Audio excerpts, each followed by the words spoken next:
Gasalek leaned back in his favorite chair and felt something pop before sitting back up. He liked this spot in the bar because it gave him a clear view of all the different races coming and going. Some patrons would even ask for his advice. An old spacer with vast knowledge of this sector, Gasalek was said to have visited almost every system and most inhabited planets in his 170 galactic years. Young adventurers often sought stories of his exploits. However, weary of traveling, he had settled down on this station orbiting the planet Miasma. So, he was only slightly surprised when a tall, reptilian-like alien approached him. The being looked familiar, but Gasalek couldn't quite place which race it belonged to. Standing at least 2.5 meters tall, it had 4 muscular arms, walked on 2 legs, and possessed a torso covered in tough, leather-like plates. Its head was triangular, with a blunt face that featured 6 eyes, a pair of nostrils, and a wide mouth filled with dozens of small, sharp teeth, including 8 pronounced fangs, 4 on top and 4 on the bottom. The alien wore only boots, pants, and a utility harness. "You are Gasalek of the Thero?" the alien asked bluntly. Gasalek stared up at the tall being before replying, "I am. And who do I have the pleasure of speaking with?" "I am Buhazim of the Kudraics," the alien answered. "Ah yes, the Kudraics," Gasalek remembered now, his mind searching for what he knew about them.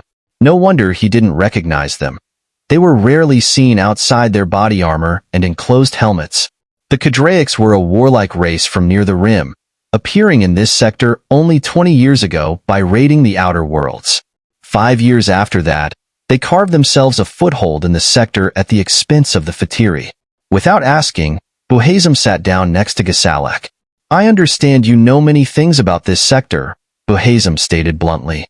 Straight to the point, Gasalek thought before answering, "Yes, I am well-traveled." "Good. You will come with me," Buhazim added. Taken aback, Gasalek replied, "Why in the hell would I do that?" "To meet my superiors." "You will be well compensated," Buhazim said. "Getting paid does change things," Gasalek thought to himself. "And how far would I have to go?" he asked. "Compartment 10, Level 1, Buhazim promptly replied. "So they are at the station and in one of the first-class quarters." "Interesting," Gasalek thought before replying, "Lead on." It took about 10 minutes to reach the compartment, and when the door opened, Gasalek was slightly surprised to see just how many Kudraics were inside. There were maybe 11 of them, but after studying the Kudraics for a moment, he concluded that 6 were guards. Unlike Buhazim, they wore a variety of raiment that concealed their bodies. It suddenly occurred to Gasalek that since the Kudraics were rarely seen without their helmets and body armor, they were essentially in disguise and able to move about freely with no one the wiser. He started to wonder just how many Kudraics were hiding in plain sight across the sector. Buhazim stepped forward and bowed. "This is Gasalek of Thero, as ordered, Your Majesty." Buhazim stepped aside, so the others could see Gasalek. Discovering that he was meeting royalty caught him off guard, but he managed to recover. He gave a bow and spoke, "Your Majesty, I apologize, but I do not know who is who." A richly dressed Kudraic stepped forward. "I am Inubesa, Vest to Empress Shiptu, second wife of Emperor Anunnaki IV," he said, gesturing to the Empress. Gasalek turned and bowed to the Empress. "My apologies, Your Majesty, for not knowing who you were." The Empress gave a regal nod of her head. To be honest, Gasalek couldn't tell the difference between male and female Kudraics. Or were they all female, he wondered. Another Kudraic stepped forward. Grand Stractigo en chaque Kushana. The Grand Stractigo stepped forward and pushed a button on the console. A map of the sector appeared with political boundaries marked on it. "We are embarking on a new campaign, and we need information about races that might be involved, their military capabilities, their allies, and their most important worlds," he said. Gasalek was shocked by the question and, without thinking, uttered, "I can't do that. Help you kill an untold number of sentients?" Empress Shipta nodded to Inubesa, who then stepped forward. "The Empress understands your reluctance and offers a compensation of 2 million galactic credits." Gasalek almost fell over from shock. He could almost buy his own station with that much. Not a big one, but still. After wrestling with his conscience, he agreed to the proposal. The Empress nodded in satisfaction. Grand Stractigo and Shag Kushana pointed to an area on the map. We plan to attack these Hamans and absorb their territory into our empire. We've heard rumors they do not maintain a large fleet and that they are afraid of war, that they'll negotiate a way out of it. Galactic stared at them in horror. You mean to attack the humans? He asked, taking care to pronounce it correctly for them. Yes, in 2 standard months, the Grand Stractigo informed him. After Galactic regained his composure, he said, no one in their right mind attacks the humans. Grand Stractigo en chaque Kushana loged. Why is that? They barely have a dozen systems. We have thousands. What kind of threat could a race afraid to fight be to us? Ask the Takarzians, Galactic muttered to himself, not intending for the Kudraics to hear. But their hearing was better than he knew. Who are these Takarzians? How can we contact them? By summoning their ghosts, Galactic thought to himself. You can't. They're extinct in this sector, and there are only rumors of small drifter fleets of survivors. They never stay in one place for too long. And these humans are responsible? They beat some minor power, probably only a few planets, and we're supposed to be afraid of them? Grand Strategist Valder scoffed. Viros replied, over 80 galactic years ago, the Takarzians once controlled most of this sector. He used his finger to indicate the location. 138 systems, 600 habitable planets and moons, and hundreds more with vast resources ready to be harvested, including the dead rock we currently orbit, Viros finished. For a moment, Viros thought he saw doubt on some of their faces, but he wasn't sure since he was not familiar with them. Grand Strategist Valder was not one of them. We are the Kudraics and fear no one, especially not a race afraid of war, even if they won one decades ago.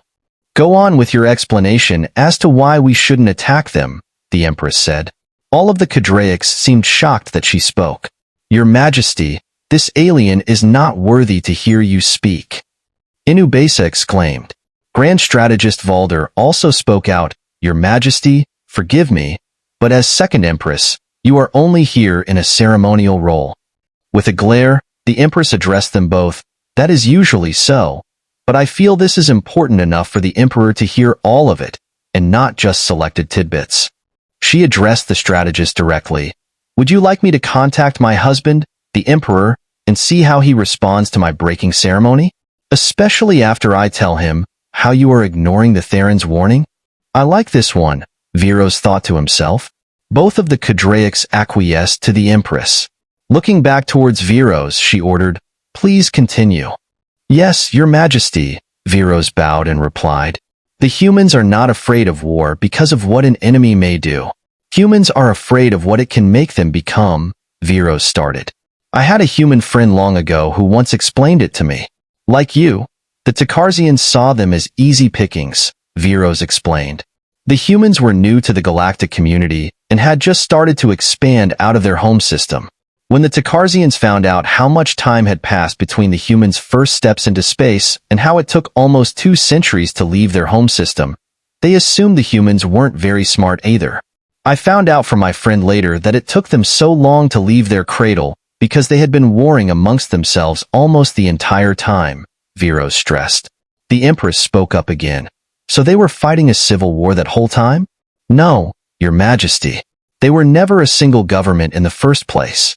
They only formed one after discovering that other races existed. A damaged ship inadvertently fell out of FTL in their system. The crew was dead, so the only source of information was the ship. They examined the ship and reverse-engineered what they found, mixing it with their technology, Viros added. It had long been a dream of the humans to find life outside their world, so they were ecstatic to meet other races. They explored, they traded, they shared knowledge freely. So they were caught off guard when a Takarzian fleet entered their home system and attacked them without warning. The humans suffered enormous casualties at first, but they weren't helpless, Viros said. They'd fought wars amongst themselves for almost their entire existence, and they were very good at it. But they were comparatively novices at deep space combat. It took them months to drive the invaders out, and the cost was high. For both sides. Viros paused. I've heard rumors that Takarzian survivors were traumatized by their later engagements with the humans, especially the ground forces. As a departing act of defiance, the Takarzian launched a missile containing a biological weapon at Earth, the human cradle world. My human friend told me it caused an ecological disaster on their planet. Vast swaths of their planet became sterile. The biological agents were less effective against humans than the Takarzian had hoped. The humans had a long history of dealing with virulent and deadly diseases, which helped protect them from the biological agents. It just made them sick, but only killed the weakest of them, Viros explained. Unfortunately for the Takarzian, this included large numbers of their youngest children. Viros continued, as my friend told it, they could forgive the initial invasion. It wasn't something they hadn't done in their internal conflicts. They might have answered the ecological devastation of their world with a punitive expedition against the Takarzian. Something of equivalent damage. But the Takarzian killed their children by the millions. And that enraged them. Most races only have a couple of words that refer to revenge. The humans have dozens, and none of them are good, Viros explained. Vendetta, revenge, a reckoning, retribution, reprisals, retaliation, vengeance, eye for an eye, vindictive, and others. But the Takarzians' actions brought one of the worst types to their borders. The humans call it blood vengeance. What the Takarzians did could only be answered with their blood and lots of it. My human friend explained that the human race contains a darkness inside their soul that they fight to suppress. When it escapes and takes over an individual, the death and destruction they cause can ruin dozens of lives, Viros continued. But when that darkness escapes and runs free through their entire race, it can inflict horrors beyond your imagination. He once showed me their history, and I thought I'd seen enough in my lifetime that nothing would shock me. I was wrong. The things they'd done to each other were the most horrific things I'd ever seen. And that was to each other. So imagine what would happen to an alien race. And this act brought out the very worst in them. It was like they went insane with grief, Viros said. They combined the things learned from captured Takarzian technology with their own. These new warships were black as night with wings to make them look like some kind of nightmarish bird. Their body armor was jet black with the helmets stylized into monstrous faces. Not just things from their nightmares, but from the Takarzians too. They called this part of psychological warfare. Viros shuddered at the thought. They attack their opponents' minds, not like a psychic or something, but by bringing your deepest fears to life. This is what traumatized the Takarzian survivors so badly. They couldn't understand how a race that once seemed so peaceful could transform into their worst nightmare. The humans' approach to warfare was multifaceted. While they were capable of direct confrontation, they often employed tactics rooted in cunning, deception, and psychological warfare. They struck unpredictably, targeting vital resources or personnel, and then swiftly disappearing before their adversaries could respond effectively. This strategy kept their enemies off balance and made it difficult to anticipate their next move. However, as the conflict progressed, the humans adopted a more aggressive approach. They abandoned subtlety in favor of brute force, openly announcing their intentions and leaving a trail of devastation in their wake. Their goal was clear: total annihilation of the Takarzian, sparing nothing and no one in their path. They utilized devastating weapons like nuclear fire and asteroid bombardment, leaving no place untouched by their wrath. By refusing to hold occupied territories and instead opting for complete destruction, the humans maintained an air of unpredictability, making it challenging for the Takarzian to anticipate their next target. This strategy also allowed them to stage ambushes and catch Takarzian forces off guard, further adding to their advantage in the conflict. Ultimately, the humans reserved the Takarzian homeworld for last, encircling it after 5 years of relentless warfare. The Empress inquired about the fate of the Takarzian homeworld, to which Galactic pointed out the window, revealing that they were orbiting above it. The humans had renamed it Miasma, as a grim reminder of the genocide they had wrought upon the Takarzian people. After the war's conclusion, the humans reflected on their actions and the stain of genocide it left upon their race. They withdrew from most territories, retaining only those they deemed necessary for their survival. They renamed the Takarzian homeworld Miasma and urged others to remember the atrocities committed there as a cautionary tale. Despite their military prowess, Galactic emphasized that the humans' avoidance of war was not to safeguard themselves, but to protect others from their destructive capabilities. While some remained skeptical, the Empress grasped the gravity of his words. Reflecting on the events that led to the current state of affairs, Galactic contemplated the consequences of attacking the humans. He recounted how the Empress had listened to his counsel and ultimately allied with the humans, a decision that had spared her faction from total destruction.